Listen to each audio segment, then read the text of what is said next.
This is the moment the global economy discovered that 21 miles of water can hold the entire world hostage. If you look at the Strait of Hormuz right now, you will not see a shipping lane. You will see a graveyard of anchored vessels. More than 150 tankers are sitting motionless outside the enforcement perimeter, waiting for a signal that is not coming. The mines are in the water, the Iranian Revolutionary Guard drones are in the air, and the narrow passage between Iran and Oman that the world built its entire modern energy system around has now been closed for the second time in 7 weeks, this time with no reopening date, no negotiating framework in place, and no realistic bypass that can replace what is being lost every single hour that the strait stays shut. As of Sunday, April 19, 2026, the numbers are no longer theoretical. The Strait of Hormuz closure is costing the global economy an estimated $20 billion per day in direct losses. That is not a projection. That is the current running calculation from analysts who are watching 15.8 million barrels of oil per day, sitting stranded in storage tanks and pipelines that have nowhere to send their contents. Qatar has declared force majeure on all of its liquefied natural gas exports, cutting off 22% of the world's LNG supply in a single announcement. Iraq's largest oil field, Rumaila, has slowed to a fraction of its normal output because storage is full and there is nowhere to ship what it produces. Kuwait has declared force majeure. Bahrain's only refinery has been struck by Iranian missiles. Saudi Arabia has cut its oil production by 20%. And while the oil market is the story everyone is watching, there is a second crisis running directly underneath it that almost nobody in the Western press is covering with the urgency it deserves. The Gulf states that produce the world's energy do not grow their own food. They import it through the same strait that is now closed. In this video, we are going to take you inside the true scale of what this closure means, not just for oil prices and shipping rates, but for the food on the shelves in Doha and Dubai, for the LNG heating homes in Europe and powering factories in Japan, for the fertilizer that feeds farms in Brazil and Bangladesh, and for the global insurance market that is now facing a catastrophe it has no historical precedent for. We are going to show you why the bypass options that politicians keep mentioning cannot come close to replacing what Hormuz normally carries. And we are going to explain why, even when this strait eventually reopens, the world that existed before February 28, 2026 is not coming back. The strait is not just closed. The system built around the assumption that it would always be open is broken. And rebuilding it is going to take years, not weeks. For decades, the Strait of Hormuz was treated as a fact of nature rather than a vulnerability. It was always open. It had to be open. The entire architecture of the global energy economy was designed around that premise. Go back 20 years and look at what was built on that assumption. Qatar staked its entire national identity on being the world's largest LNG exporter. It built Ras Laffan Industrial City, one of the largest industrial complexes on the planet, specifically to produce and export liquefied natural gas through the strait. It signed long-term supply contracts with Japan, South Korea, Germany, and the United Kingdom worth hundreds of billions of dollars, all of them priced on the assumption that ships would always be able to move freely through the passage between Iran and Oman. Japan built its entire energy import infrastructure around Gulf crude arriving through that passage. 75% of Japan's oil imports came from the Middle East. 70% of South Korea's did too. Europe restructured its gas supply chains after the Russia crisis around Qatari LNG arriving through the same 21-mile gap. The plan was to keep the strait open through a combination of American naval presence, diplomatic deterrence, and the mutual economic interest of every country that depended on it staying that way. Everyone understood that a closure was theoretically possible. No serious planning had been done for one that lasted longer than a few days, because every strategic framework assumed that the mutual destruction of a sustained closure would be enough to prevent it from ever actually happening. Iran proved that assumption wrong on March 2, 2026, when the Revolutionary Guard officially declared the strait closed in retaliation for the American and Israeli airstrikes that killed Supreme Leader Khamenei 4 days earlier. And the gamble that brought the world to that point, the belief that Operation Epic Fury would produce a quick resolution that left American power stronger and global energy markets stable, was exposed within 72 hours as one of the most consequential miscalculations in the history of modern geopolitics. The architects of that operation assumed Iran would fold before the economic pain became catastrophic. They did not account for a regime that had nothing left to lose. At 2 a.m. on March 4, 2026, Qatar's state energy company, QatarEnergy, made an announcement that reverberated through every energy trading desk on the planet. It was declaring force majeure on all of its liquefied natural gas export contracts effective immediately. The company cited conditions beyond its control, specifically the closure of the Strait of Hormuz and Iranian drone strikes that had hit facilities at the Ras Laffan industrial city complex, causing damage to infrastructure that would take weeks to fully assess. Qatar supplies 22% of the world's liquefied natural gas. It is not a marginal supplier. It is the foundation of the LNG supply systems of Pakistan, Bangladesh, India, Japan, South Korea, and large portions of Europe. When QatarEnergy declared force majeure, every one of those countries woke up to a reality that their strategic plans had not fully modeled. Their gas was gone, not disrupted, gone. Within 6 hours, European energy prices began moving in a direction that reminded analysts of the worst days of the Russia crisis in 2022. Within 24 hours, Japan's largest refiners had formally requested emergency government action to release strategic petroleum reserves. Within 48 hours, the Oxford Institute for Energy Studies issued a statement that the world was looking at a 15% decline in global LNG supply relative to 2024 levels, a shortfall that no amount of demand-side adjustment could fully absorb. Pause. And while the LNG crisis was unfolding across trading desks in London, Tokyo, and Seoul, something was happening inside the Gulf states themselves that was receiving almost no coverage in Western media. The Gulf Cooperation Council countries, the same nations whose oil and gas the world was scrambling to replace, were facing their own supply emergency. Not an energy emergency, a food emergency. While markets in Tokyo were calculating the cost of replacing Qatari LNG, the shelves in supermarkets in Doha were beginning to thin. Qatar imports more than 80% of its food through the Strait of Hormuz. So does Kuwait. So does Bahrain. By mid-March, 70% of the region's food imports had been disrupted. The retailer Lulu, which operates across the Gulf, began airlifting essential goods into its stores because the ships that normally carry them could not move through the strait. The countries that power the world with their energy were simultaneously running out of food, and the same passage that was closed to oil tankers was also closed to the cargo ships carrying rice, wheat, and cooking oil. While Europe was running emergency LNG contingency scenarios, the city of Doha was managing a grocery emergency that its government had never planned for. According to reporting from 3 separate financial and policy research institutions that have been tracking this crisis since its opening hours, the scale of miscalculation inside the Gulf states themselves is something that their governments are not prepared to discuss publicly. We have learned from sources familiar with internal planning discussions in 2 Gulf capitals that the food security assessment prepared by regional authorities in the first week of March produced numbers that shocked senior officials.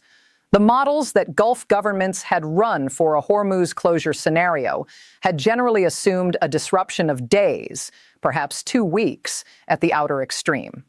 None of the serious contingency planning had extended to a scenario where the strait was closed for 7 weeks, remained closed after a brief partial reopening, and showed no credible pathway to resolution before the end of the second quarter of 2026. Sources within the regional energy policy community say that a meeting took place in early March between senior officials from Saudi Arabia, Qatar, the UAE, and Kuwait. The topic on the table was blunt. How long could their populations absorb the food disruption before it became a political and social stability crisis, rather than just a supply chain problem? The answer that came back from the modeling was uncomfortable. The Gulf states had roughly 4 to 6 weeks of food inventory at normal consumption levels. After that, without restored shipping access or a sustained airlift operation at a scale no country had ever attempted, shortages would move from inconvenient to serious. The calculation that followed was equally cold. Saudi Arabia and the UAE have partial pipeline alternatives for their oil exports. They have no pipeline alternatives for food imports. The same physical geography that makes them the world's most powerful energy exporters makes them structurally dependent on maritime trade for basic survival. An emergency meeting of Gulf state logistics ministers was held in mid-March. The decision made was to begin coordinating a massive airlift program for essential goods while quietly reaching out through diplomatic back channels to Iran to establish whether humanitarian corridors could be negotiated for food and medicine, even while the energy blockade continued. Those negotiations, according to 2 people briefed on their content, produced a partial and fragile arrangement that has been operating quietly since late March. It has not been publicly announced because announcing it would complicate the political narratives of every party involved. Why is this closure fundamentally different from every previous Hormuz disruption? Follow the numbers. In 1973, the Arab oil embargo removed roughly 5% of global oil supply. In 1979, the Iranian Revolution removed approximately 4%. The 1990 Gulf War removed roughly 9% temporarily. Each of those disruptions was significant and painful. Each of them was ultimately manageable, because the rest of the global supply system had enough spare capacity to partially compensate, and because the disrupted commodity was primarily oil, a market with at least some ability to adjust.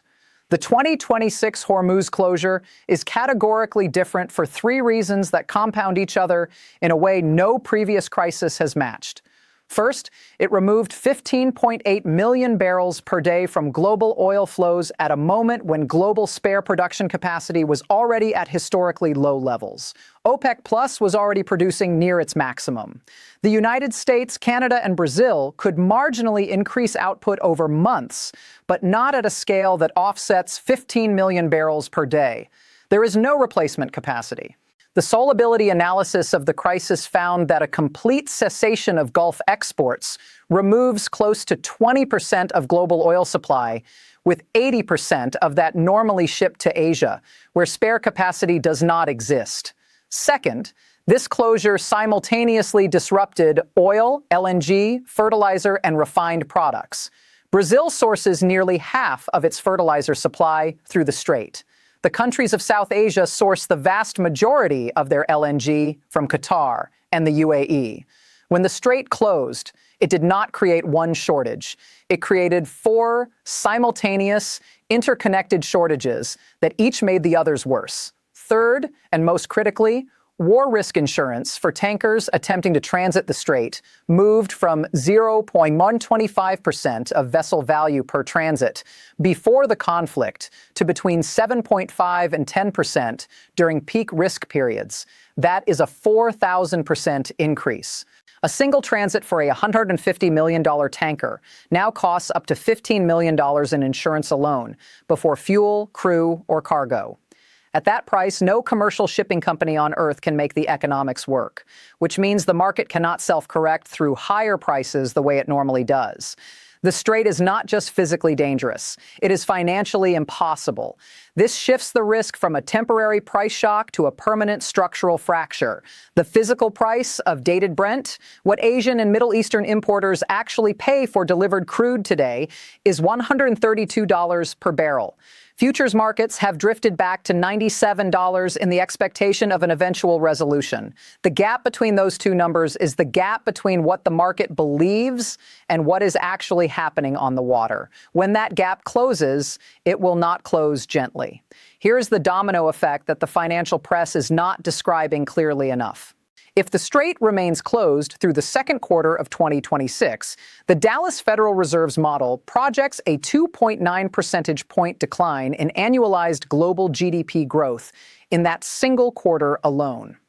Goldman Sachs has projected that Brent crude will remain above $100 per barrel throughout 2026 if the closure extends beyond 1 month. JP Morgan estimates it could reach $120 per barrel if the stalemate continues into July. The solubility model, which accounts for oil, LNG, fertilizer, and refined product disruptions together, puts the total global GDP at risk between $3.57 trillion and $6.95 trillion, depending on the scenario. That is not a range that financial markets have fully priced. The difference between the phantom ceasefire scenario and the full escalation scenario is $3.38 trillion of global economic output. Japan is watching this with the focus of a country that understands its own vulnerability completely. 75% of Japan's oil imports came from the Middle East. Japanese refiners have already been drawing down emergency stockpiles since early March.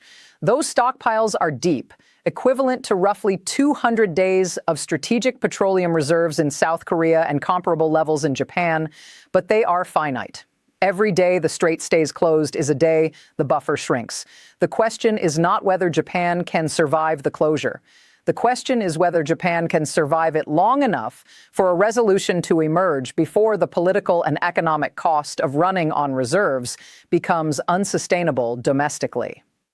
Europe is facing its second energy crisis in 4 years.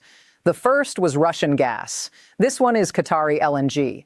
The Oxford Institute for Energy Studies has estimated that a 1-year closure would result in a 15% decline in global LNG supply relative to 2024 levels, a shortfall that no amount of demand-side adjustment can fully absorb. European governments that spent the years after 2022 building new LNG import infrastructure and long-term Qatari supply contracts are now facing the reality that the supply those contracts promised is not moving. Where is the global insurance market in all of this? Reports from Howden Re describe what analysts are calling a rare multi-line catastrophe, a simultaneous extreme aggregation scenario across marine, energy, aviation, and political risk lines that the global reinsurance market has no historical precedent for managing. Offshore platforms in or adjacent to the Strait Zone are now effectively uninsurable at standard market terms.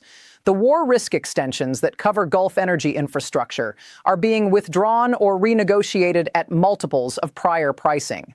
Energy insurers covering Gulf offshore platforms, refineries, pipelines, and LNG terminals across the region are facing concurrent, correlated losses at a scale that the market was not structured to absorb. Analysts warn that an energy infrastructure risk premium will persist even after fighting stops, because damaged trust in the safety of Gulf energy infrastructure takes years to rebuild, regardless of when the guns go quiet. The tanker anchored outside the Strait of Hormuz tonight is not just waiting for a green light. It is waiting for a world to reassemble itself around a new set of assumptions, and that is going to take much longer than the ceasefire that everyone is hoping will arrive before April 21st. The world built its energy system on the premise that Hormuz was a fact of nature. Cheap insurance rates reflected that assumption. Long-term supply contracts priced that assumption. National strategic plans built around that assumption. The 2026 crisis has not just closed a strait.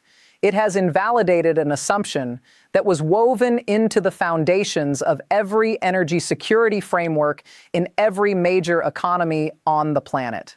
Rebuilding those frameworks takes time, capital, and political will that no single ceasefire agreement can instantly supply. You can negotiate a peace framework between Iran and the United States. You cannot negotiate your way out of the structural damage that has already accumulated. Iraq has begun shutting wells. Once wells are shut in, restarting them is not a switch you flip on the day the strait reopens. Kuwait has declared force majeure on its production commitments. Qatar's LNG facilities at Ras Laffan took drone strikes. The Qatari energy minister warned the world in the first week of March that this could bring down economies, and that warning has not been proven wrong. Saudi Arabia's offshore Safaniya field, one of the world's largest, has been reduced by Iranian drone pressure to a fraction of its normal output. These are not temporary disruptions. These are structural wounds that will leave scars in the global energy supply system for years. So where does this leave us as of Sunday, April 19th, 2026? The Strait has been closed again. The Gulf states are managing simultaneous oil production shutdowns and food security crises. The global insurance market is pricing Gulf energy infrastructure as effectively uninsurable at standard terms. Japan and South Korea are drawing down strategic reserves that took years to build. Europe is scrambling to find LNG replacement volumes that do not exist at the required scale. And the global economy is absorbing $20 billion per day in losses that compound every day the situation does not resolve. The administration will try to hold its position through April 21st and use the ceasefire expiration as leverage for a new negotiating framework. It might try to frame whatever emerges from the Pakistani diplomatic channel as a victory that vindicates the pressure strategy. It could attempt to release additional American strategic petroleum reserves as a short-term market stabilization tool before the second quarter economic data makes the GDP impact impossible to spin. But what cannot be undone is the structural reality that has emerged from 7 weeks of closure. The bypass infrastructure does not exist. Saudi Arabia and the UAE together have pipeline capacity for 2.6 million barrels per day around the Strait. The Strait normally moves 20 million. Even in the most optimistic scenario, 2/3 of Gulf crude exports remain physically dependent on a passage that has now been proven closable, and once proven closable, will carry a permanent risk premium forever after. The Strait that was treated as a given is now understood as a vulnerability.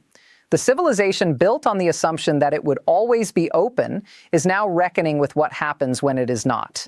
And the energy world that eventually emerges from this crisis will be built on different assumptions, different infrastructure, different dependencies, and a fundamentally different understanding of where the real risks were hiding all along.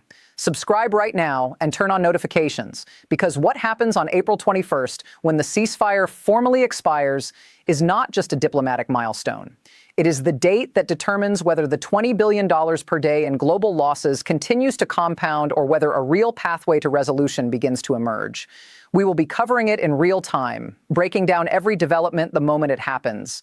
The mines are still in the water, the tankers are still anchored, and the world that depended on this strait being open is just beginning to understand the full cost of finding out what happens when it is not. Stay close. The real accounting has not even started yet.